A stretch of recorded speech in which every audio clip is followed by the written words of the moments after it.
So for the folks that don't know about this whole idea of WorldClaim and what you do as a company, maybe you could tell people that are listening today a little bit about if I'm a business owner, why would I want to have a company like WorldClaim help me, and what do you guys do? Well, first of all, we're the only people that the state and the insurance industry recognizes to help the public. We're actually known as public insurance adjusters. And our job is to represent the interests of the public in fulfilling their contractual obligation to the insurance company. And that is by proving to the insurance company what you lost. The other thing is we are licensed by the State Insurance Commissioner's Office and as a representative for the public. So that puts our company as your representative on an equal footing with the insurance company and their representatives. Most people don't even realize the largest insurance companies, the State Farms, the Allstates, and so on in the world, the adjuster that comes out to see you at your home and your business many times has never even been licensed by the state. What happens No kidding. Oh, absolutely. He goes through an in-house training program, and he is trained the way the major insurance companies want claims handled, but he's not versed in the market itself.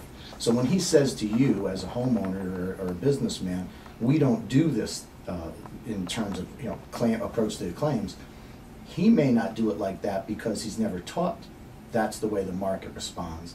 But the market as a whole gives the business owner or homeowner a lot of options as to how to approach the claim process. So how does that training go? Like if you work for Allstate, it's figure out how to save us as much money as possible and get as little claim possible paid so Allstate can make more profit? Well, what it does is it says, look, we have a team, okay? We have our own contractors and we have our own vendors, and we want our insured only to use our vendors. Because, the insurance policy is a policy, but really it's a contract. And in terms of the contract, it says it's up to you as an individual to prove to the insurance company what you lost.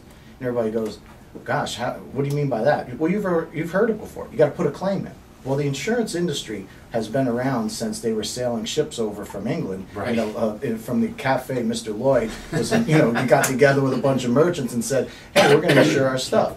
So they've got this down to a pretty good science. And what they say is, rather than the insured preparing his claim and sending it in to us, we're going to come to him with a canned answer. Okay, we have a contractor who's going to do the work. We have a replacement system that's going to go ahead and go out and you can buy your goods through our replacement system. And you know what? For a lot of people who, let's face it, they didn't want the problem. They didn't want to have a disaster. And what they want is the simplest approach to replacing what they lost. So to a lot of people, that sounds like a good approach. Now, not the people that I deal with, though. People that I deal with, they say, hey, if I have a contract with the insurance company, and if I was 10 minutes late for my premium payment, they canceled me, all right? And what I want is, what am I entitled to collect?